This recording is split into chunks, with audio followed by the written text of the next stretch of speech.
Hello po, magandang umaga po sa inyo lahat. Ako po ay narito uli at nais ko lang bubuhayin ang ating mga pinopost dyan po sa FB.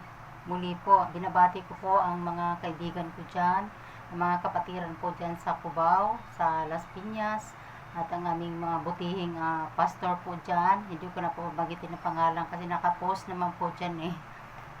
Binabati ko po kayo ng magandang umaga at sana nasa mabuting kalagayan po kayo. Ganun din ang mga kahit sa ibang grupo, mga kapatiran po sa kahit sa ibang grupo kayo, basta po tayo po iisa lang ang ating pananampalataya sa Panginoon at tayo sumasamba sa Kanya sa Espiritu at katotohanan. Magandang umaga po sa inyo at sana po ay nasa mabuting kalagayan din po kayo. Ganun din po ang aking mga kamag-anakan dyan ay aking binabati, ang mga Alpha Farah family at ang mga Iborda family sa side ng mother ko, yung Alpha Farah sa father ko, at yung mga Dilima sa side ng lola sa mother ko, at binabati ko po kayo ng magandang umaga po. At yung Babria sa side ng father ko, wala na po, naging Arias na po eh. Tingin ko nga po eh, yung Arias, yung po yung Babrias, pinalitan lang sa tingin ko nga po. Magandang umaga po sa inyo at ako po ay nandito ulit at aking binabati rin po ang aking mga kapatid dyan sa Cebu, sa Negros Oriental. At ang binabati ko po kayo ng magandang umaga. Sana po nasa maayos na kalagayan po kayo at malayo sa anumang sakit at karamdaman. At dasal ko na sa aking ina dyan sa Negros Oriental, sana magkikita pa po tayo muli. Sa aking nanay, magkikita pa kami muli, nawa loobin ng Diyos. Hindi ko po masabi. Nais ko lang pong bubuhayin yung po mga nakalagay po sa ating katulad nga po ng sinasabi ko nga po na diyan sa pinupost, sinasabi ko po dyan na huwag tayong mag-aral. Nasabi ko po doon sa isa kong account na nakalagay po, huwag tayong mag-aral para magiging magaling po tayo. Kasi po pag nag-aral po tayo na magiging magaling para sa iba, ay para pong lumalayo po yung ng Panginoon, yung grasya niya, yung pong ibig ko pong sabihin, yung hindi kailangan mag-aral tayo para maging magaling. Kasi po sinabi po ng Panginoon yan na huwag ka mag-alala pag mayroong magtatanong sa iyo, ako ang bahala. Ako ang magsasalita sa pamamagitan mo. Yan po ang sinabi ko po na huwag tayo mag-aral para maging magaling, kundi pag-aralan natin ang ating mga sarili, kung paano tayo unti-unting baguhin ang ating mga sarili. Habang nasa lupa po tayo, hindi tayo ligtas sa mga tukso, mga problema, lalo na ngayon may COVID-19. Ano po yan, talaga pong marami pong nagtatanong ngayon, kung ang Diyos ay mabuti, asan yung hawat habag niya? Bakit hindi pa rin nawala ang COVID-19? Yan po yung mga katanungan po, pangkaraniwan lang po yan sa mga hindi po lubusang nakakaunawa sa salita ng Diyos. Pero po ayan po yung hinayaan ng Diyos na mangyayari upang karamihan po sa mga tao kasi sa atin, sa bansang Pilipinas, ay karamihan po ay wala na pong oras sa Diyos kasi puro trabaho na lang po tayo at puro na lang wala na tayong time. Nais ng Diyos na ang bawat isa, kahit mga Kristiyano pong naturingan, ay yun po ang napansin ng Diyos sa atin na para bagang mas pinaprioritize pa po natin yung talagang puro na lang po trabaho, ganun po. Ako may trabaho din po, pero sa awat habag ng Diyos, sinisikap ko rin po na magkaroon ng personal devotion sa Kanya. Ito po yung nagsasalita po ako dito po, mga kaibigan, mga kapatid, ay hindi po ngayon lang tayo para bagang hindi tayo araw-araw nagipag-ugnayan sa Panginoon. Kasi napansin ko po sa mga mga nagba-vlogger po napapansin ko sa kanila yung iba halos araw-araw po, pagka kunwari nagsasalita sila na biblical, tuwing mag-aaral sila ng Bible, parang naka-live na po yun. Mga ganun po. Sa akin po, personally, hindi po sa ganun po. Kasi yun, personal yun sa Panginoon Panginoon at ako. Panginoon at kami. O kung sino mga kasama ko doon sa bahay. Pero hindi na pa kailangan ilathala po yun. Iba rin po ito, mga kapatid. Sa araw-araw dapat talaga mayroon tayong kaugnayan sa Kanya. Sa pananalangin at patuloy tayong makipag-ugnayan sa Kanya. Dahil sinasabi ko po dito na pag-aralan natin ang ating sarili, nakalagay po din, nakapost po yan kung paanong, anong part po sa ating katawan, yung mahina po. Ibig ko po sabihin, kung ano po yung, tayo po hindi nangangaral po, nagbahagi lang po ng biblical, nagpapalakas po tayo ng spiritual sa bawat isa, para lalo tayong tumibay. Ang iglesia ng Diyos. Ang iglesia ng Diyos, tayo po. Hindi po yung building. At sinasabi ng mga iba na pumasok ka sa building nila, sa simbahan, at ligtas ka. Hindi po. Kasi ang bawat parte ng ating katawan, kung ano man yung mahina ng pagkakasala, yun po yung dapat targetin. At alam ko, ang pinakamahina po, walang iba, kundi ang dila. Ang isip, tinatarget ni Satan yan.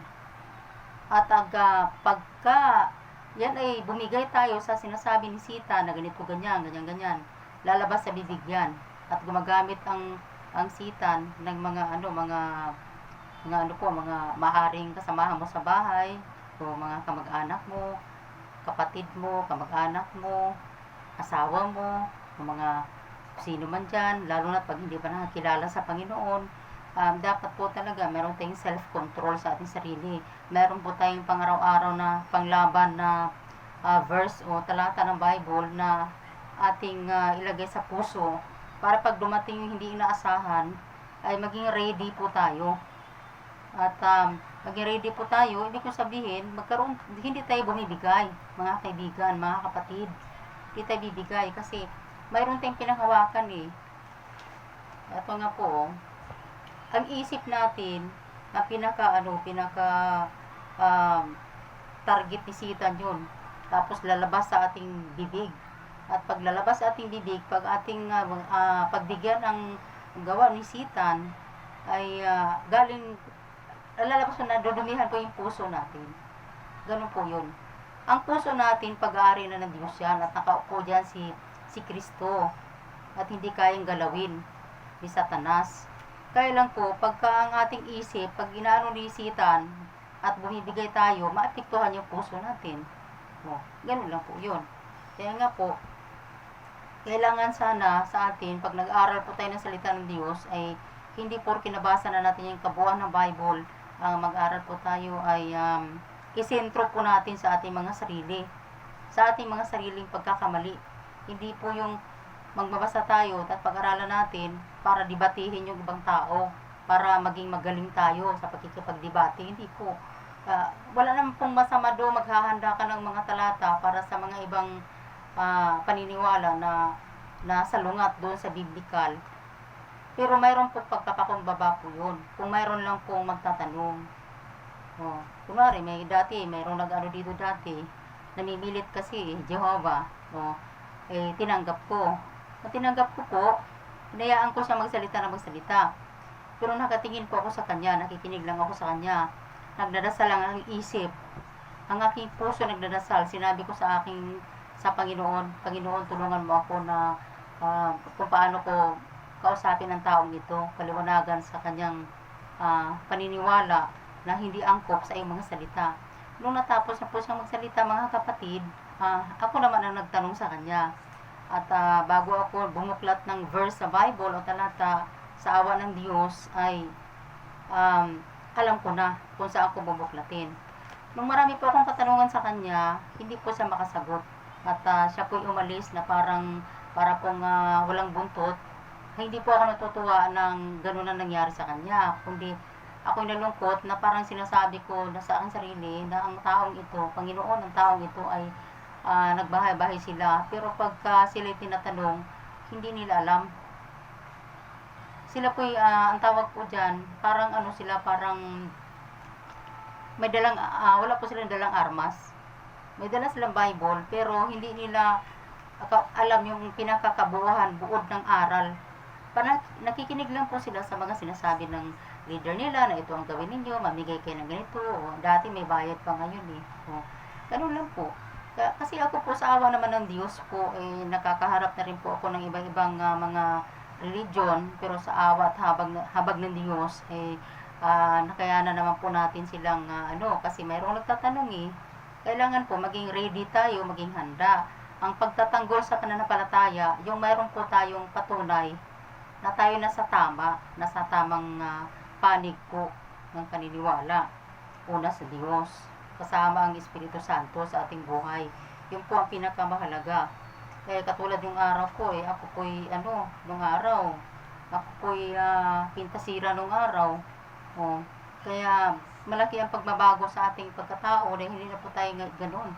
Ngayon, nung araw, pag nakakita ako ng buntis na fit yung damit niya, at naka-pants siya, samantalang malaki ang tiyan niya. Pag pinipintasan ko agad yan, sabi ko, ang pangit naman ng taong ito. Sa ngayon po, sa ating mata, naiiwasan yun dahil ang pagtingin po natin sa tao, pag tumingin po tayo, ay habag. Pag tumingin tayo sa mga taong adik, o magnanakaw, mandarambong, mga lasinggo, mga makasalanan, ganyan, hindi po tayo tumitingin at sabihin, mabuti pala ako, mapalad ako dahil ako naging Kristiyano na. Iba po yung dating ng ganun kasi ang Diyos nakatingin po sa puso natin at isip. Ang po noon, sinasabi ng Panginoon na tumingin kayo may habag. Maganda po yung tumitingin tayo sa kanila na may habag sa ating puso at nagdadasal na sana isang araw makilala nila ang Diyos. Nagdadasal po tayo, sana Panginoon isang araw makilala kanila. Hindi lang po tayo magdadasal sa ating pamilya. Kasi po, kanya-kanya po kasi tayo no? Yung iba, pamilya, asawa, mga anak, yun lang po yung nakapokus sila. Pero kasi tayo inatasan ng Diyos na pagkalahatan. Na po di tayo makapag-advise sa ibang kabataan o sa kabataan. Hindi naman kailangan gawing perfect yung family po natin. Kasi po, ang Diyos po ang nagdisenyo sa atin kung maging tayo. Kailangan lang pantay-pantay ang tingin natin sa bawat isa at ang Diyos pantay din ang pagtingin niya at may dahilan at alam niya kung bakit. Kunwari, family, iba siya, iba rin ako. Disenyo ng Diyos yan Disenyo po. Kaya nga po, ito hindi ko pinaplano, wala akong plano na ang aking sasabihin ngayon tungkol sa mga kabataan kasi hindi niloob ng Diyos. Pero meron ding part dito ang kabataan. Kailangan po dito, pag-aralan natin. Sinasabi ko nga po doon sa nakapost, sa number 1, huwag tayong mag-aral para maging magaling. At huwag tayong mag-aral para sa pagkikipagdebate. Number 3, pag-aralan natin ang ating mga sariling pagkakamali. Pag-aralan natin kung anong part ng ating katawan. Ano yung mahina. Ganun po. Ang mata mo pintasira pa, gumamit ka ng mga talata para mapigil yun. Ang isip mo, inuudyukan lagi ni Sita ng kung ano-ano. Maghanda tayo ng mga talata din para sa ating isip. Lalo na sa ating dila, sa aklat ni Santiago. Yun po ang pinaka-number 1 sa mga kababaihan. Alam ko na ang mga kababaihan po ay hindi pa ganun kaganap na magkaroon self-control. Kasi, dati karanasan ko rin po yan nung ako'y bago pa lang sa Panginoon Kaya yung asawa ko, hindi ko rin kaagad-agad nadala yun Ganun po. Kasi pag niya ako tungkol sa ganito ganyan, ako po talagang grabe po pag pinagtanggol ko ang Panginoon, grabe. Parang wala na ring self-control. Kailangan sa atin magkaroon ng self-control pag ganoon. Kasi mga asawa, hindi dapat yan na pinipilit na dalhin sa simbahan. Ipagdarasal lang yan, kusa silang sasama. Sa akin, kusa sumasama, hindi ko pinipilit yun eh. Nabubuhay pa yun eh. Kaya, anong tumanggap siya sa Panginoon totally, pag sumama siya noon, parang tuod. Lang, hindi talaga buhay. Kasi, hindi ko alam ba't sumasama siya, hindi ko naman siya pinipilit, hindi ko siya sinasabing sumama ka. Ayun. Mayroong inaayos ang Diyos sa ating mga sarili. May harang. Ganun po yun.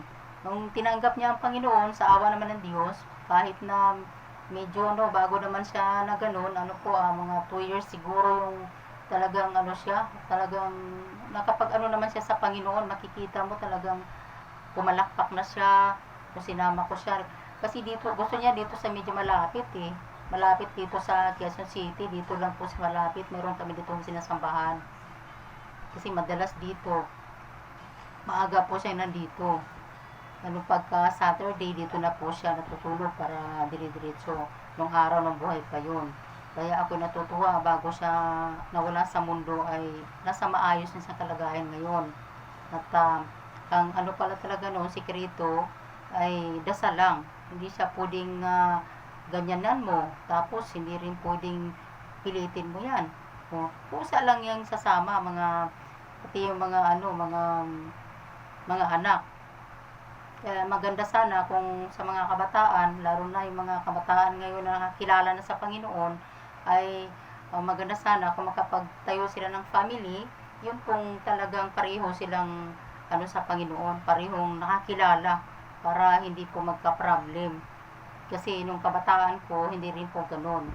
Kasi bago ako nakakilala sa Panginoon, ay may asawa na ako. Long story na po yun, pag ikukwento pa yun. Yun po na pinaka po dito, nasabi po dito,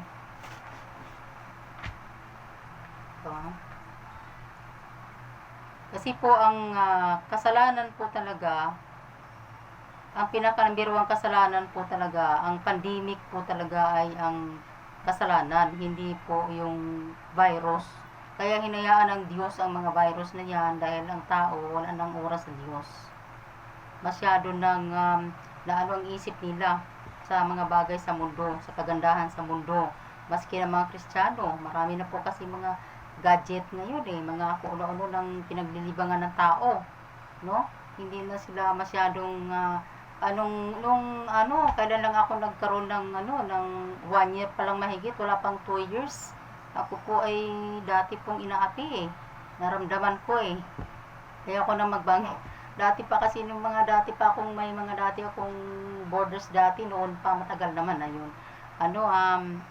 Naramdaman ko yan ang hawak niya po, keypad lang, wala siyang Facebook, hindi siya marunong, keypad lang. Nararamdaman ko yun, yung mga ganun po, no? Mahirap pala yung sa mga kabataan, tapos ikaw medyo may edad ka na, mararamdaman mo na para bang ginaganon ka, yung na hindi ka marunong mag-computer, hindi ka marunong gumamit ng Facebook, cellphone na malapad, mga ganun po, nararamdaman natin yun. Kaya lang po ang Diyos ay hindi natutulog. Kaya sinabi ng Panginoon, huwag ka matakot. Bakit pa hindi ka gagawa ng kung mayroon sila, bigyan kita ng pambili, bumili ka, kaya mo yan. Tuturuan kita kung anong dapat mong gawin. Paano mo gamitin yan, nito ganyan. Natutuwa naman ako sa awa ng Diyos dahil kahit pa paano, natutunan natin sa awa ng Diyos at sa Diyos po ang kapurihan. Yun po na ang karamihan po sa tao ngayon, puro negosyo, puro na lang lahat. Wala nang ngayon, wala nang oras sa Diyos. Hindi alam ang salita ng Diyos. Yung iba naman, bumili ng Bible kasi pandemic at para malapit sa Diyos, ganito ganyan. Magpabasbas pa sa sa pari. Basbasan daw yung i-bless yung yung Bible. Hindi po totoo yan. Hindi po totoo yan. Wala pong holy water, wala pong diyan, bas-bas galing din sa mga ganyan. Kasi po, ang salita ng Diyos, ang gagawin mo, magdasal ka lang pag binasa mo yan. Tingin mo sa Diyos ang pangunawa, sa Diyos Espiritu Santo, na walang imposible, maunawaan mo yan. Wala pong dyan, hindi po yan totoo na kailangan lagyan pa ng holy water yan, mga ganun, hindi po. Hindi po yan totoo.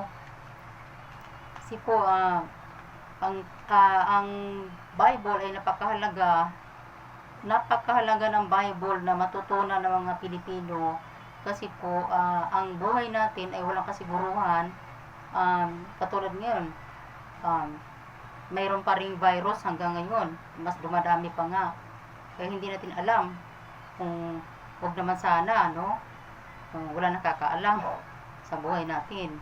Kung pag natamaan tayo niyan, tapos pag tayo na ganun, pagharap natin sa Panginoon, hindi tayo sigurado kung saan tayo lalagay. Ng mga tao nagtatawa dyan na hindi po naniniwala sa impyerno, ay kahabag-habag po. Kasi hindi po biro yan. Yan ay katotohanan. Nasabihin naman nila, gawa lang ng tao yung Bible. Hindi po. Yan ay ginawa ng mga tao nung araw na kinasihan ng Espiritu Santo. Kasi pag binasa mo ang Bible po, napakahiwaga. Napaka-imposible na, gawa lang siya ng isip ng tao. Hindi po basta-basta gawa ng tao yan. Kasi nung araw, mababa lang naman yung langit nung araw eh. Nagsalita lang ang Diyos sa tao, maano lang yung boses eh. Hindi katulad ngayon, napakataas na. Sa sobrang makasalanan ng tao. Kaya nga po, napakahalaga kasi pagka ang Bible, kung alam mo ang salita ng Diyos, kahit na problema ka, napakabigat na para bang ikamatay mo na, ay parang ang gaan-gaan po. Yung pagkilos mo parang parang papel lang yung katawan mo. Parang ganun. Kasi po, nasa puso mo ang salita ng Diyos eh. Nasa isip mo eh. No? Parang wala lang sa'yo. Kasi ang mga problema mo, parang ang tingin mo sa problema, parang kuko lang. Kung titingnan mo ang buhay ng Panginoong Hesukristo na nabayubay doon sa krus ng Kalbaryo, ay napakahirap po. Kasi bilang tao, naging tao siya, syempre, nararamdaman din niya yung sakit na dapat tayo ang dapat nandoon. Kung nakayanan ng Panginoon doon sa krus ng Kalbaryo, yung hirap at pagdurusa para tubusin ang ating mga kasalanan, mga kaibigan, mga kamag-anakan ko dyan, na hindi pa lubusang nakaunawa sa sinasabi ko, mga pinupost ko dyan sa FB. Kaya po ako nagsasalita dito ngayon kasi nais kong buhayin ang nakapost dyan. Yun po. Kasi pagka may problema ka, may isip mo, pag alam mo yung buhay ni Job, pag nalaman mo, yung sinasabi doon na sinasabi niya sa Job 1:21, sinasabi niya na ang Diyos ang kumuha. Ang Diyos ang kumuha, ang Diyos ang nagbigay, siya rin ang kumuha. Tapos sinabi sa verse 22, sabi niya, hubad akong lumabas sa bahay bata ng aking ina. Hubad din akong babalik sa lupa. Kaya, iba pa rin po talagang iba pa rin po yung alam natin ng salita ng Diyos. Kasi, kunwari, mauna yung mahal natin sa buhay. Kaya po natin yun. Masakit yun, masakit. Pero sa awa ng Diyos, nakatingin tayo kay Jesus Christ, nakatingin tayo sa Kanya nung siya yung naghihirap. Kaya po natin yun. Kaya nga po napakahalaga ng pag-aaral ng salita ng Diyos, kasi pagka ikaw ay lubusang nakaunawa dito, dahil papaunawa sa'yo ng Panginoon, magaan sa pakiramdam. Napakagaan. Kasi dito, pag ikaw ay sabi nga po sa Galatia 2:20, sabi nga po dito, pag may dumating na tukso sa iyo, pag may dumating na problema sa iyo, mga yung mga problema po kasing iba-ibang klaseng problema, tukso rin ang tawag diyan. Pag sinabi ni Satan, o tingnan mo, yan bang Kristiyano? No? Naghihirap ka. Kung ano-ano na nangyari sa iyo, dasal ka kasi ng dasal. Mintras na nagdadasal ka palagi, lalo kang dumadami ang problema mo. Huwag ka na nga magdasal. Yung mga ni Satan Pandaraya po, yan po ay pagka isa puso mo yung sinasabi dito, pag may problema ka na hindi inaasahan na ibang mabibigat, na sinasabi dito sa Galatia 2, no, versikulo 20, sinabi po dito, hindi na ako ang nabubuhay ngayon, kundi si Kristo na ang nabubuhay sa akin. At habang ako'y nabubuhay pa sa katawang lupa, mamumuhay ako sa pananalig sa anak ng Diyos na umiibig sa akin at naghandog ng kanyang buhay para sa akin. Ngayon po sabihin po, pag yung mga talata na yan, sinapuso po natin, hindi po basta na lang pinapalusot sa kabilang tainga po, ay titibay po ang ating paninindigan na ang buhay dito sa mundo, pagsamantala lang po. Pagsamantala lang po yan. Lahat, mawawala lahat. Kaya po, yung mga comment dyan sa nakaano dyan, nasasabihin, nakaligtas. Halimbawa, nakalampas ka sa mga pagsubok na yan. Tapos, yung glory to God. Ikaw ay nakalampas sa mga problema. At, lumayo ka, nagpunta ka sa malayong lugar. Tapos, ka sa Panginoon na sinikap mo makabalik muli. Ano po yan hindi po totoong tagumpay yun Bakit po? Tama po yun. Ang Diyos na lang ang nakakaalam at ikaw. Bakit? Ang totoong tagumpay na sinasabi, kahalintulad po ng sinabi ni Job. Ganun po. Ako po sa awa ng Diyos, nung nagkasabay-sabay, namatayan ako ng asawa, yung anak ko nawalay sa akin, tapos halos wala nang natira sa akin. Dati rin may negosyo ako, bumagsak. 3 times akong nagtayo ng munting hanap buhay, bagsak po lahat yun. Hindi po tayo nagsabi, bakit gano'n na nangyari? Wala po. Wala, palayasin ka. Kung tutuusin, may karapatan ka naman na pinapalayas ka. Pero may karapatan ka dapat. No?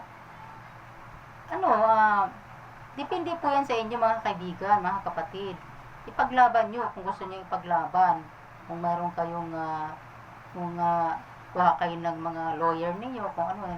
Ako kasi, para sa akin, ang gusto ko, ayoko na ng gulo. Kaya nga ako umiiwas. Yan po pagka ako'y nangyaring ganun sa akin, ako po ay umaalis lang ng maayos at tumutulo ang luha ko. At nagdasal na lang ako sa Diyos. At sinabi ko, kaya ko to Panginoon. At sinasabi ko sa inyo na ang tupa ay, pag pinapatay ang tupa, ano po yan, na hindi sumisigaw. Tumutulo lang po yung luha niyan. Yung kambing, hindi mo pa nahiwa, hindi mo pa nahawakan, ang ingay, no? Sumisigaw-sigaw siya. Ganun po sinasalarawan sa Biblia, kung ano yung tupa at yung kambing. Pero magkaiba naman ang sitwasyon natin. Yung iba, kailangan ipaglaban nyo yan. Ako, iba rin kasi ang prinsipyo ko Kanya-kanya po tayo ng prinsipyo. Kanya-kanya po. Kaya, kailangan ang bawat isa, igagalang na lang kung ano yung magiging desisyon. Kaya nga po mas maganda talaga pag may alam tayo sa salita ng Diyos. Kasi po, mintras na may alam tayo sa salita ng Diyos, ay lalo tayong dapat magpakumbaba. Kasi hiniram lang naman natin to eh. Tulad ng sinabi ko po, na ang totoong tagumpay na testimonya ay hindi ka nagrereklamo. Wala kang babanggitin, wala kang sasabihin. Bakit po? Yun nakasulat eh. Ang huwaran po kasi si Job, hindi naman po porki sila si katulad ni Elias nanghina, nagpunta sa bundok at gusto nang magpakamatay. Plano niya dahil natakot kay Jezebel. Yung mga tauhan po sa Bible, alam natin yung sitwasyon nilang ganun, pinakita ng Diyos na ganito sila ganyan, wala natin tularan. Kasi, yun na nga sila eh. Tulad ng sinabi ni Pablo, hindi ko nabasahin yung talata kasi mahaba na rin po, na kung saan siya mahina, doon siya lumakas. Tama naman po yun. Kung saan tayo mahina, doon tayo lumakas sa Panginoon. Pero dapat unawain po natin tinutukoy na salitang kung saan tayo mahina. Kasi baka hindi nakaunawa ang karamihan.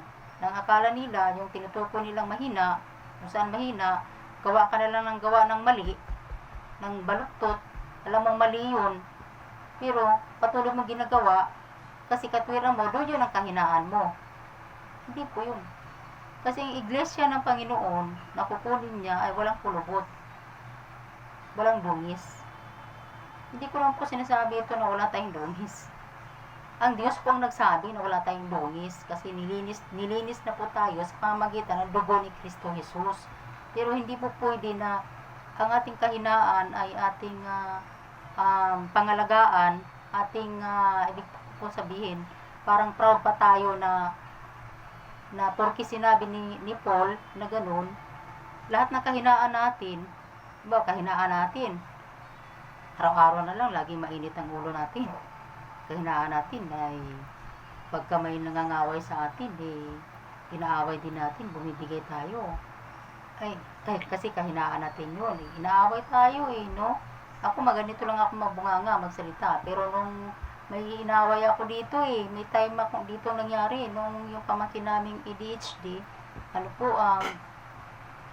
yung piniboard ko ng yung niya, kaibigan niya ay nasagasaan, ipinagbintangan siya dahil siya daw ay nakaharang doon sa mahilig sa piniboard Ay nangyari po, kinuha yung piniboard niya nung ama kasi yun daw ang kapalit nun sa anak.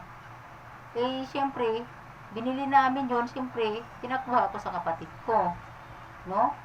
Ang nangyari po, sinugod ako dito nung ama.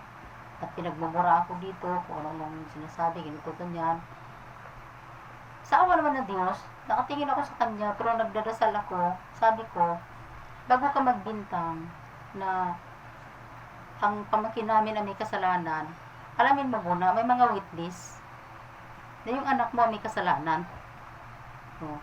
Ganoon lang po, maayos pong kahit na nagmumura siya, kung ano man yung pinagsasabi niya, ang Diyos po ang gaganti. Nangyari, ginantihan po siya ng Diyos po. Mahaba na. Marami na pong nangyari sa kanya hindi maganda. Muntik na malungko. No? Pero hindi tayo nagdadasal na maging ganun sila. Nagdadasal tayo na sana Panginoon, patawarin sila sa ginagawa nila sa atin. Pagpalain mo sila.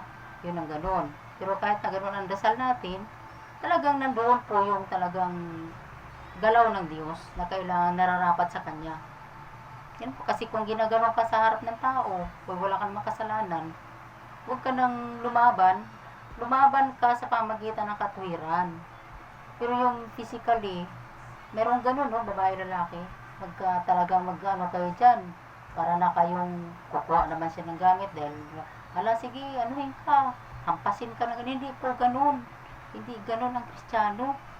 Kung marami na akong karanasan ng ganyan doon sa Guadalupe dati, talaga pong mahirap kasi lumabas ka lang sandali. Sabi nung isa, yung daw yung magpinsan po, yung isa ay ang ganda-ganda ng mukha, ang taba naman ng katawan. Yung isa naman, ang ganda ng katawan, ang mukha naman punong-puno ng tagyawat. Ngayon ako po nandoon sa labas nung time na yon. Ang sabi ko, pareho lang yan, magkamukha lang yan, pareho lang yan, pag namatay tayo, magkamukha lang, parehong bungo. Mali naman ang nireport dito, ang sinasabi na ano daw, na sinabi ko rin mga pangit sila. O, isipin mo, magulat ka na lang, susugurin ka na lang, aawain ka. Kung mga ganun po mga kapatid, maraming ginagamit ni Satan. Dapat po talaga sa mga Kristiyano ay mayroon po tayong panangga. May panangga po. Spiritually, kasi hindi nakikita yung evil eh. Hindi nakikita po yan. Gumagamit ng tao yan. Magamit. Kahit nga sarili mong kapatid eh. Sarili mong kamag-anak eh. Gumagamit yan. Magulat ka na nga lang eh. Biglang, wala namang dahilan. Bigla na lang magalit. Pero pag may self-control ka, hindi mangyayari yun na kayo, na magkaroon ng talagang diskusyon. Ikaw na lang talaga ang umiwas. Kasi ikaw ang mas nakakaunawa. Kung sino yung mahina, siyempre, ipagdasal mo na lang. Kasi kung patulan mo, masisira ang mga kapatid, yung spiritual sa mata ng Diyos at natipighati. Hinayaan ng Diyos na subukin ka sa ganong paraan. Hinayaan ng Diyos para ma-test ka kung ano talaga ang behavior mo, kung paano ka mag-react. Ano po? Kaya ang tawag po doon po bilang Kristiyano, papunta ka sa kaganapan.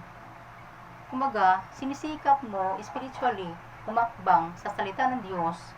Hindi lang basta-basta nagbabasa ka, nakikinig ka sa simbahan, pumasok ka sa simbahan, kundi sinisikap mo na maisa puso, maisa isip ang salita ng Diyos. Pag mga ganun kong sitwasyon na nalalampasan mo yung mga ganun. Opo. Kasi pag ang patutuo, sa dami ng patutuo, hindi nakakayanin. Kung magpatutuo lang sa loob ng simbahan, hindi nakakayanin po eh. Kasi pag sobrang dami ng patutuo sa loob ng simbahan, o patutuo ka ng lagi-lagi, testimonya na ganyan. Glory to me na yan. No? Ito, nandito tayo sa YouTube. Minsan-minsan naman ako nagsasalita dito. Kasi busy rin po ako. No? Mas maganda rin po kasi na nagpo-post ako dyan sa FB. Tapos minsan-minsan, naririnig nyo ako, nagsasalita po. Nasa inyo na naman po yun. Kung makikinig kayo sa akin, o mananood kayo sa akin, nasa inyo rin po yun. Tayo nagsalita ng malinaw at maliwanag kasi hindi tayo Amerikano. Ito po. Kaya nga po ito pong ito pong nakalagay sa hub ay malaking tulong din po ito sa mga Kristiyano na para maging matibay at matatag at tularan si Job. Kasi hindi po ako nagbibigay ng maraming talata, no? Kasi hindi naman po tayo nangangaral eh. Nag-share lang po, sharing, mga ganun lang po, no? Ang mga bagay sa panahon ngayon katulad ng virus, maraming tanong, bakit pinahintulot ng Diyos ang virus? Bakit hindi pa rin nawawala? Bakit naghihirap pa rin tayo? Bakit may bakit may yung iba yumaman pa? Kung kailan may pandemic dahil sa mga ayuda na yan, lalo pang yumaman, no? Yung mga dyan, kasi pinukuha. Ayun po, ang Diyos po ang hahatol dyan. Hindi tayo. Bahala na ang Diyos dyan. Pagka may problema ang tao, wala pong ginagawa yan. Naglalasing. Doon po ang bagsak niyan. No? Pagka problemado na talaga siya. Kahit nga yung iba, nabigo lang sa kanilang kasintahan. Kung hiwalay na. Bata pa, DC pa lang. Ayan. Wala nang ginawa kundi maglalasing. Bata pa lang. Ganun din yung iba na hindi pa Kristiyano, pupunta sa alak agad. Doon yun ang alam nila. Ang alam nila pag ganun, nakakalimutan nila yung problem. Hindi po nakakalimutan yun. Kasi yun, pagka hindi ka nalasing, na po babalik ulit yun mapapagastos ka lang. Pagka ganun ka, dapat mga lalaki, Sa halip na ibibili ng alak, edi ibili na lang ng pagkain para sa pamilya. Ganun na lang po dapat. Sabi nga po doon sa yung nakapost doon, no? Nasabi ko po doon sa nakapost sa Kawikaan, Kapitulo 20, talatang 1. Sabi dito, ang alak ay nagpapababa sa dangal ng isang tao. Kaya isang kamangmangan ang magpakalulong dito. Ang tinutukoy po dito, kay babae ka man o lalaki, nakakawalang delikadisa. Kasi po, iba rin pag Kristiyano. Pag Kristiyano kasi, ano po yan? Lalapit yan sa sa Panginoon. Nakalagay sa Matthew 11:28, nakalagay doon na lumapit kayo lahat sa akin, kayo lahat na nabibigat ng lubha at na pagod na sa kasalanan. Nakasulat po doon na dapat sa Diyos tayo lalapit. At ang mensaheng yun, hindi lang po yun para sa mga kapwa Kristiyano, kundi para sa yun, sa lahat ng tao. Kasi yung iba naman, para daw sa mga hindi Kristiyano yun. Ganun. Hindi. Kasi yung mga Kristiyano din, pag may problema, lalapit sa tao, lalapit sa pastor, lalapit sa kapatiran, doon ka agad. Doon ka agad dyan.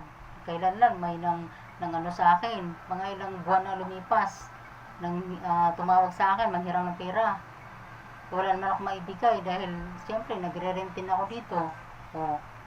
Nangyari, ina-unfriend ako. Kita mo. Ngayon, kung nakapanood siya sa akin, manonood siya sa YouTube, sa sinasabi ko ngayon, di alam niyang siya yung tinutukoy ko. Ina-unfriend ako. Kasi hindi ako nakapagpahiram. Nagkataon naman na wala kababayad ko lang sa owner dito, dahil nagre-rent lang po ako dito. Kaya nga, ang napakahirap sa tao, Kristiyano na turingan, sa tao lumalapit kaagad. Sa halip na magdasal dapat at sa Diyos lalapit, humingi ng tulong sa Diyos, magsabi sa Panginoon, ay problema ako Panginoon, ganito ganyan, bigla na lang na may gagamitin ang Diyos na tao, at yun ang lalapit sa iyo at tutulong sa iyo. Yung pala ang Diyos ang tumulong sa iyo, ginamit lang yung tao. Mga ganun po. Dapat. Hindi sa tao. Ako sa awa ng Diyos naman ako wala akong utang sa tao Mula noon. Ang tao ang may utang sa akin. Maraming may utang sa akin. Literally. Na hindi nagbabayad. Pero lahat sila, pinatawad ko na. Kaya dito po sa lugar na to nakatira ko dito, medyo nagbago na po ako. Dati kasi masyado akong dikit sa mga kapitbahay. Masyado akong yung kabaitan, overbait ay yung ilaw na sobra-sobrang pagkailaw ay inaabuso. Habang tumatagal po tayo medyo po tayo nagmamatured. Talaga nagmamatured na bilang Kristiyano at maging matalino. Kasi pagka tayo rin kawawa po mga kapatid, kung hindi natin gamitan ng natin, sarili. Kaya lang, naloko pa rin ako dito. Then, meron pa rin may utang sa akin dito. Hindi na nagpakita. Dito lang din po. Kaya lang, kahit anong ingat talaga. Kasi, nadadala ka sa no? Pero sisikapin ko talaga na hihingi ko ng sa Diyos na araw-araw na bahala na ang Panginoon sa kanila. Pero hindi katulad na dati na mas maraming kumukuha, magsimula lang sa 200, ganun-ganun, no? Kaya po yan, habang tumatagal ka, lalo na pagka ikaw ay nasa Panginoon, nagiging alert ka sa mga bagay-bagay po. Hindi ka basta-basta bumigay. Ganun. Kasi dapat ito, sabi nga po dito, Mateo 11 talatang 28 hanggang 29. Sabi dito, magsiparito sa akin kayong lahat na nangapapagal at nangabibigat ang lubha, at kayo aking pagpapahingahin. verse 29, pasanin ninyo ang aking pamatok at mag-aral kayo sa akin. King James Version to. Sapagkat ako'y maamo at mapagpakumbabang puso, at masusumpungan ninyo ang kapahingahan ng inyong mga kaluluwa. Sapagkat malambot, verse 30 tayo, sapagkat malambot ang aking pamatok at magaan ang aking pasan. Sa mababaw, pasanin. Ibig sabihin, sa ano ka lalapit? Sa Diyos, hindi po sa tao. Pag may problema, magdasal ka, sa Diyos ka lalapit. Kala ng ang Diyos na gumamit ng tao para sa iyo, para tumulong sa iyo. Pero lang po. Kasi, hindi naman porke sinasabi na, ano yan, Kristiyano yan, kaya lapitan natin yan, o pagmahal yan, pag-ibig yan, no? Ang pag-ibig na tinutukoy, ay binabalansi po yan, kasi ang tunay na pag-ibig, kulang iba, ang Panginoon. Kaya nga, sinasabi dito, ito, unang Korinto 13, talatang 13, sabi dito, datapat ngayon, nananatili ang tatlong ito, ang pananampalataya, ang pag-asa, at ang pag-ibig. Ngunit ang pinakadakila sa mga ito ay ang pag-ibig. Pag-ibig po, ang pinakadakila. Pero para sa aking mga mga kamag-anakan dyan, bilang ako ito na tao, ang maibigay ko, tanging maibigay ko ng iba kundi si Kristo. Tama naman po yun. Bakit hindi ka magbigay kung mayroon ka? Kung mayroon ka, kumplito ka naman, di ba, may kayamanan ka, mamigay ka, kahit hindi mo nga kamag-anak eh. Pero kung katulad ng sitwasyon natin, kung ikaw ay nagre-rent lang, lahat ng bayaran nandyan, eh kung magbigay ka pa doon sa malayo, dati yun, namimigay ako noon, no? Pag pinalayas ka ng may-ari, ang tanong, makakatulong ba yung mga taong binibigyan mo? Lahat naman pinagpapala ng Diyos yan. Ang Diyos ang nagpala niyan. Siya na ang bahala. Kung hindi ikaw ang gamitin para sa kanila, gagamit ang Diyos ng ibang tao para sa kanila. Kaya may tutulong mo, walang iba, kundi dasal. Pinaka number 1, dasal. Ganun. Kung mayroon kang maibigay, hindi ganun kalaki. Mga kapatid. Kasi kung alangan pilitin mo sarili mo, o kaya magsanla ka para makapamigay ka, magpasikat ka pag December, at sabihin, bait-bait nun sa sa ibang bansa, o kaya sa Maynila, yung namimigay dito, yung pala utang, inutang lang pala, namimigay siya pero inutang lang pala yun, no? Tama ba yun? Hindi maganda. Mimigay ka para sabihin, parang nagpapa-impress ka, no? Parang sabihin, ang bait-bait talaga niya, ganun-ganun. Iba nga dyan, mayroong sa akin dyan. Hindi naman, bahala kayo kung gusto ninyong, basta ako sinasabi ko yan, no? Kung like doon sa noon, bago pa lang ako nagka-Facebook. Tapos nung umutang sa akin, pambayad daw ng kuryente, wala nga po kasi syempre nagre-rent kami dito layo-layo, ipapadala mo pa doon, walang, sapat lang yung pira mo. Ni isa hindi nga nagla-like na sa'yo, ginamit lang yung pag-like sa'yo para makautang sa'yo.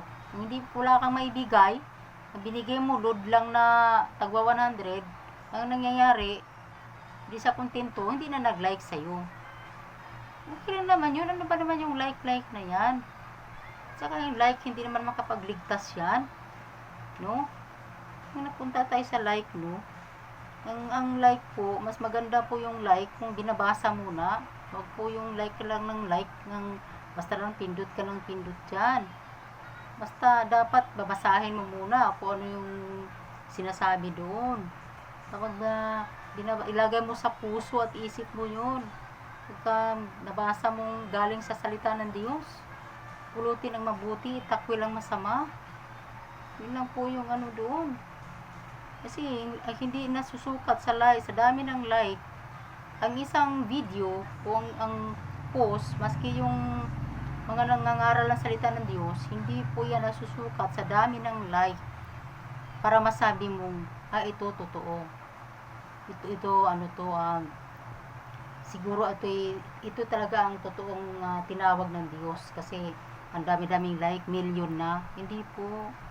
Kasi mas ano dyan, nakalagay sa Bible dyan, hindi ko na mabasahin lahat, no? Kasi mahaba na yung oras natin.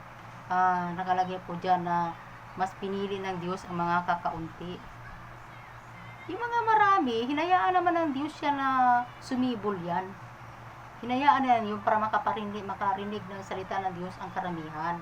Hinayaan niya. Kaya lang, yan po ay sasalain. Para lang po yung damo na tumutubong sabay at yung pinaka palay at damo sabay na tumutubo, hinayaan ng Diyos.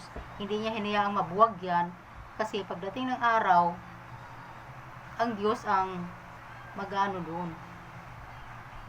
Siya ang magja-judge, hindi tayo. Hindi naman natin hinusgahan yan yung mga malalaking mga dyan, mga grupo dyan, hindi po. Pero ang napapansin ko, mas hangang-hanga ang tao pagka maraming nag-like. Pero po napapansin ko, parang minawala ng, hindi masyadong binibigyan ng diin o binibigyan ng halaga yung talagang totoong mga ngaral na nagmamalasakit. No? Yun na po hindi naman yan. Saka ang mga tunay na mga ngaral, hindi po malungkot. Hindi malungkot. Magi kami, pag nagpo-post kami, hindi kami malungkot. Kung walang mag-like dyan, ang Diyos ang magla-like dyan. Ano ng Diyos yan? Aprobado ng Diyos yan. Opo. Kaya mga kamag-anakan ko dyan, maganda po kung kayo, habang maaga pa, lumapit na kayo sa Panginoon. Kasi po, hindi natin alam ang buhay natin. Mayroon mang COVID-19, wala, ang buhay natin, walang kasiguruhan. Ang kamatayan, maraming klase. Pag naglalakad ka, pwede ka masagasaan, pwede ka mabagsakan ng nyug, pwede kang, pwede kang atakihin, pwede kang madulas sa CR, matutulog ka, hindi ka na magising. Iba-iba po yung mga iba-iba po ang kamatayan ng tao. Ngayon, pag Kristiyano, hindi kami takot kahit anong oras. Hindi naman sinasabi hindi kami takot, hindi na kami nag-iingat. Nag-iingat naman po. Pero, ang Diyos ang nakakaalam Siya ang nakakaalam, kahit ang buhok natin bilang ng Diyos yan, siya ang nakakaalam kung kailan niya tayo kunin. Pero pinakamahalaga, maging ready. Ibig sabihin, pagharap natin sa Kanya, wala siyang dapat isumbat.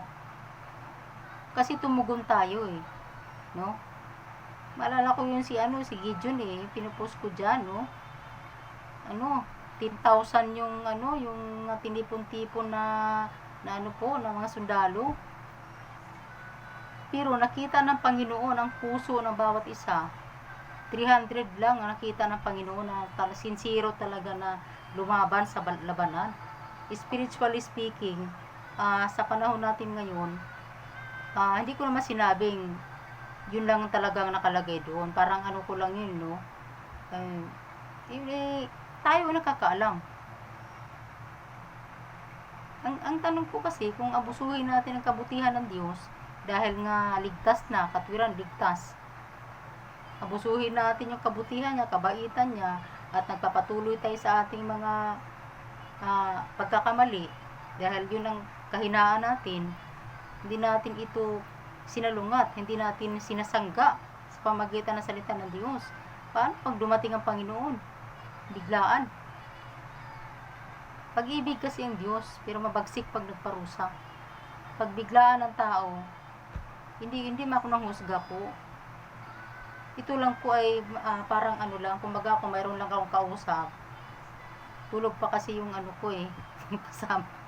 Ito madaling araw po, tulog pa yung iba dyan. Yung sabihin na, ano mahirap yung ganun na biglaan ka, tapos hindi ka naging ready, kasi yung katwiran natin, mahal tayo ng Diyos. Katwiran natin, kahinaan ko yun eh, maintindihan ng Panginoon. Yung mga ganun. Meron pa mga Kristiyano na kilala ko dito. Dito kasi maliit na parlor ito eh. Kaya minsan, meron akong mga Kristiyanong taga-ibang grupo na nagsisharing din po kami dito. Nagkukwentuhan pagka walang customers tungkol dyan sa kaibahan ng kanilang sistema ng nila, pagsamba at pananampalataya sa Panginoon. May nakikita nga akong iba, nagmumura pa, Kristiyano na, nagmumura pa, no, nagluluto pa. Hindi ko hinasugahan yan, magluluto ka, nasa iyo yan, no. Iba minsan kasabayan ko lang sa pagbuhay na buhay pag sumamba. Pero nung time na nagkasabayan ko, nabigla siyang parang natapilok ng kunti, bigla siyang nagmura. No? Nagulat po ako. Sabi ko, buhay na buhay yun siya kanina, pero bigla siyang nagmura. Ibig ko po sabihin, mga kapatid, pag tayo binago ng Diyos, 2 Corinthians 5:17, kusa yun eh, kusang nabago yun. Wala na tayong gana sa mga ganun eh. Hindi na yung lalabas sa bibig natin, yung mga ganun. Kahit na madulas ka pa o mga ano ka pa, matapilo o ano pang mangyari sa'yo, walang lalabas sa yung ganun eh. Kasi, ano yun, kumbaga, sinangga mo na eh. Kumbaga mayroon kang panangga, walang iba kundi yung salita ng Diyos. Pag nilagay mo sa puso mo yan, sinintro mo yan, huminga ka ng malalim, pag sinintro mo yan, at sa isip, hindi lalabas sa yung ganon. Mga ganong ekspresyon ng mga ganon, hindi po lalabas sa iyo ng pusa. No? Yung iba, minsan, nagkahabulan pa ng membro ng ganito ganyan. Dati kung dun sa Timbo ba yun? Membro ng grupo ng mga Kristiyano din, malaking grupo sila, no? Pag nag-away sila ng asawa niya, may hawak na itak ng pero Kristiyano po. Nabanggit ko po ito, hindi chismis, nabanggit ko po ito dahil nga po yung mga kahinaan ng individual nating tayo mga Kristiyano ay para bagang ang nakasanayan na natin na mahal naman tayo ng Diyos.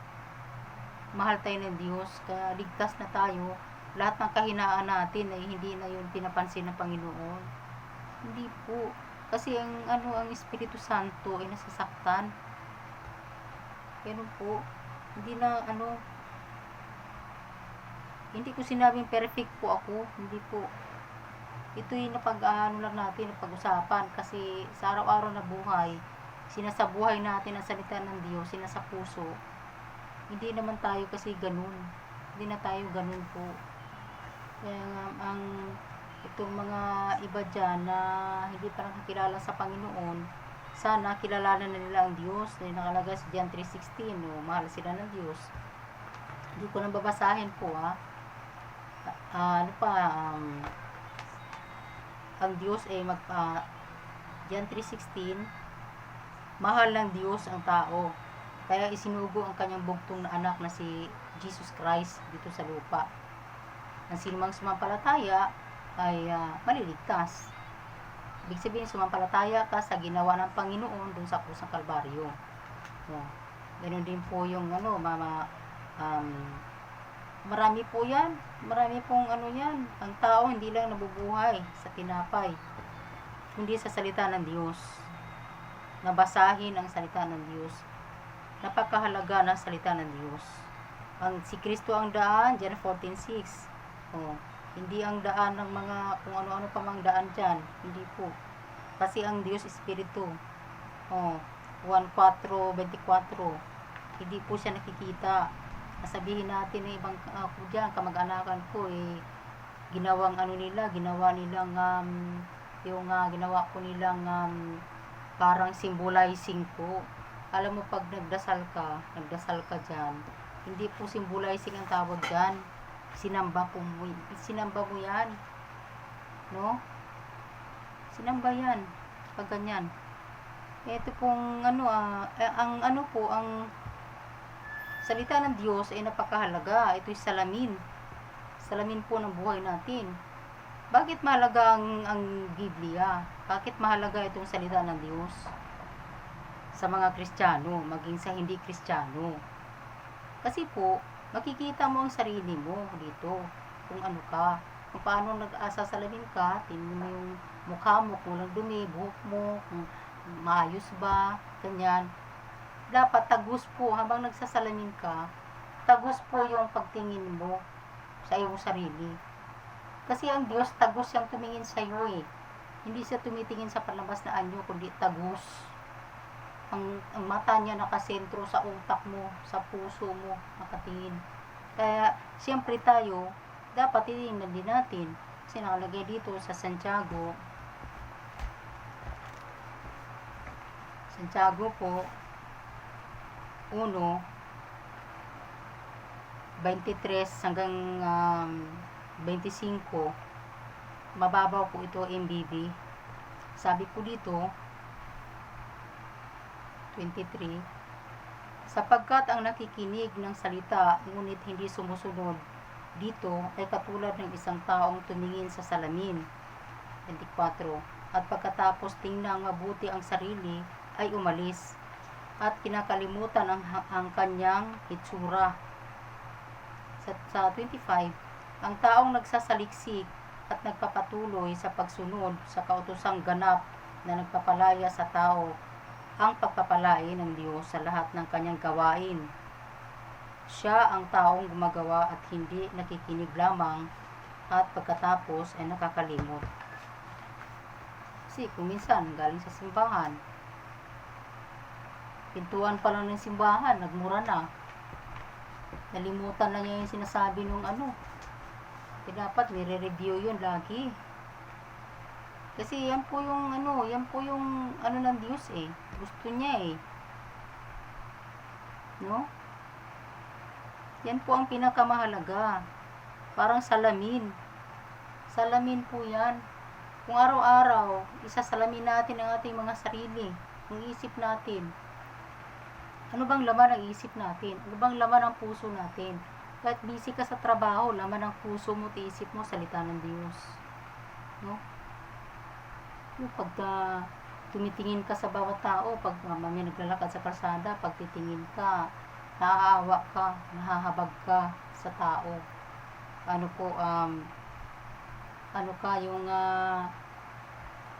Mayroong kirot sa loob mo. Hindi lang yung mga katandaan din po dyan na may mga uban na bagay po magpayo sa mga kabataan, hindi lang po sa mga sariling anak. Sa mga sariling anak po, kaya sa pamilya lang. Sa bagay, kanya-kanya naman po tayo kasi ang Diyos ang nagdisenyo sa ating mga personalidad. Kanya-kanya po tayo. Kaya tama po yan.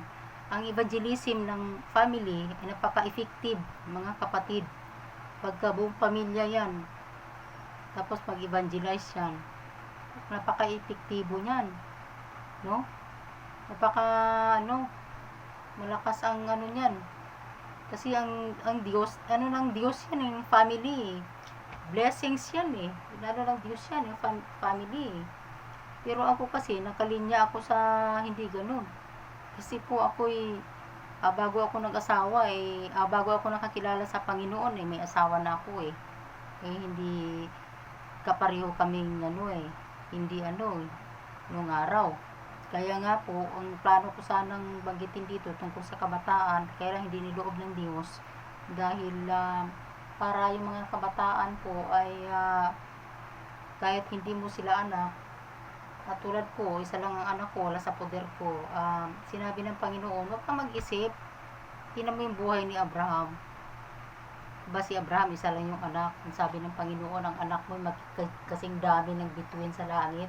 Yung palang tinutukoy, yung mga mananampalataya po na tagasunod sa yapak ni Abraham. Yun yung mga anak ni Abraham.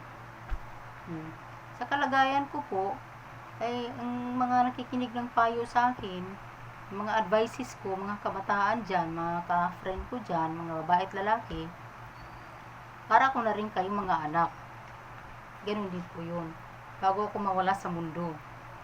Dalawin ko na sana ay kayo ay makapagtayo ng magandang pamilya kalang araw na parehong Kristiyano para hindi magkasalungat, para yung mga anak ninyo ay lalaking may takot sa Diyos.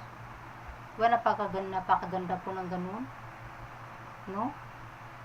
Kanya-kanya po tayong disenyo ng ating kapalaran ng buhay, pero hindi pwedeng maging hadlang ang sistema ng buhay natin para hindi tayo magsalita ng ganito.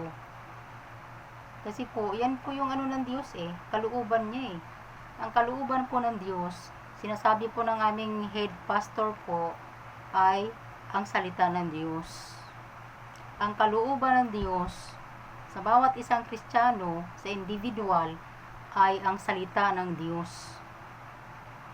Yun po yung kalooban. Ano bang ibig sabihin nun? Ang salita ng Diyos. Ang salita ng Diyos, personal nating pag-aralan, isentro sa ating mga sariling kahinaan. Yan po yung kalooban ng Diyos.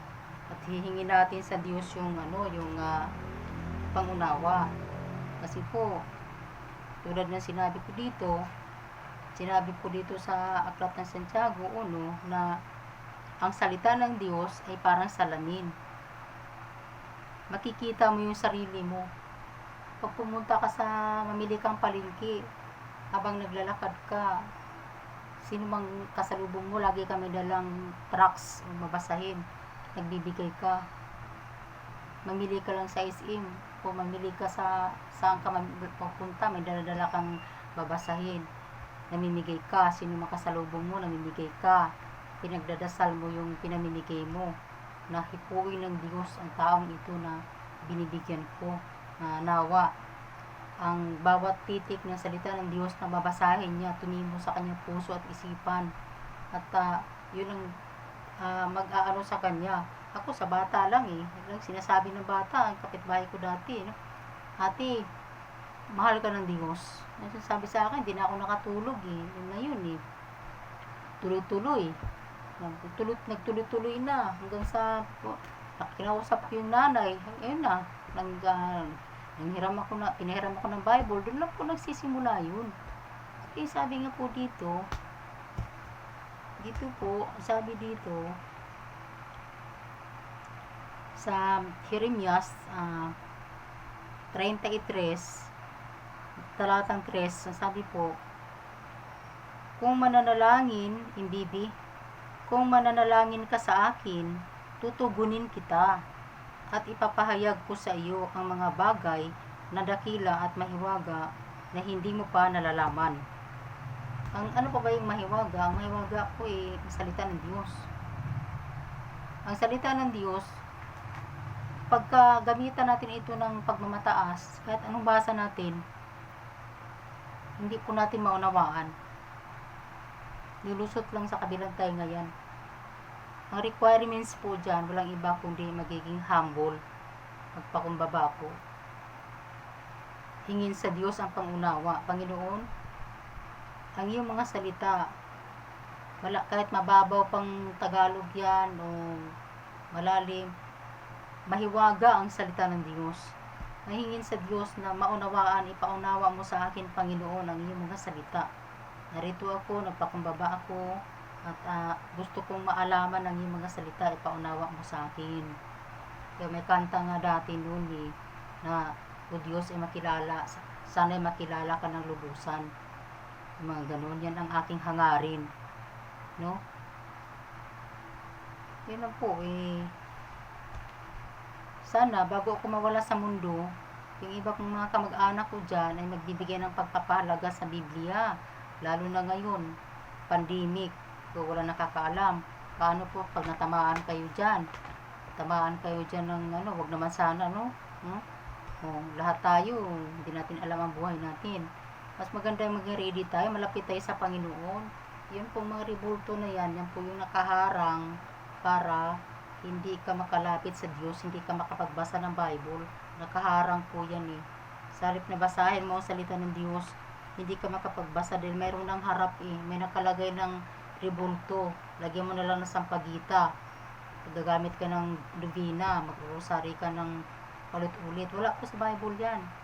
Walang rosaryuhan sa Bible. Walang lubina. Wala din pong holy water dyan. Wala po. Kasi wala pong purgatory. Kahit anong basa nyo dyan. Wala po lahat dyan. Nasabi ko po sa inyo na mahal kayo ng Diyos, mga kaibigan, mga kamag-anakan ko dyan. Alam ko, hindi kayo nakaunawa sa akin. Kaya masyado kayong deboto sa ano ninyo. Kumbaga sa bahay, masusunog na yung bahay, nasa loob kayo ng bahay. Ayaw nyo lumabas sa bahay ninyo. Gusto nyo masunog kayo. Ganun po ba yun? Parang ganun po eh. Yung kinagisnan mo, matagal ng panahon, ayaw mo bitawan kasi sabi mo dyan ka mamamatay. Paano yun pag may nangyari sa inyo? No? Tapos hindi nyo ako binaliwala ninyo ang sinasabi ko. Kaya nga po ako nagsalita ngayon dito eh. Paminsan-minsan magsasalita po ako. Hindi talaga lagi. Kasi hindi lang naman ito ang trabaho natin eh.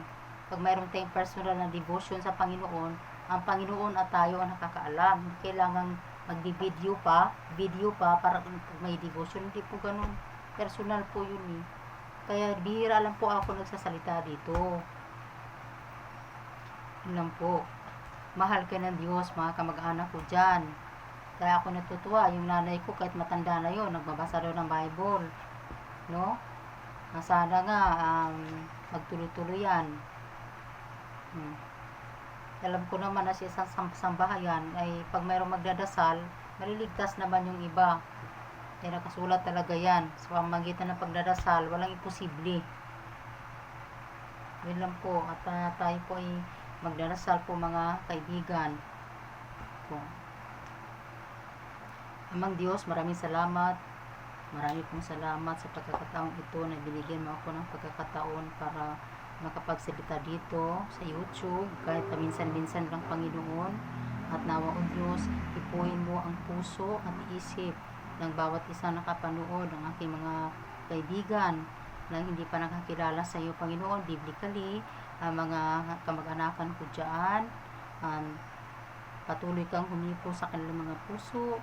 Nawa o Diyos, ang aking mga sinasabi dito, ang iyong mga salita na aking binabanggit ay hindi mawala ng kabuluhan, kundi o Diyos, ipatubuin mo sa kanilang mga puso, Panginoon, at hayaan mo silang lalapit sa iyo, Panginoon, magpakumbaba. Kilalanin ka bilang Diyos at Panginoon ang kanilang mga buhay. Nawa, Panginoon, ay hindi mawala ng saysay ang iyong mga salita na buhay na siyang makapagligtas sa kaluluwa ng bawat isa. Salamat po ng marami. Kayo po ang kumilos, kayo po ang humipo ng puso ng bawat isa. Salamat ng marami, O Diyos, sa ngalan ng iyong bugtong na anak na si Kristo Jesus. Ito po yung aking dalangin na may pagpapasalamat at may pagpagalang sa pangalan ni Jesus. Amen. Amen.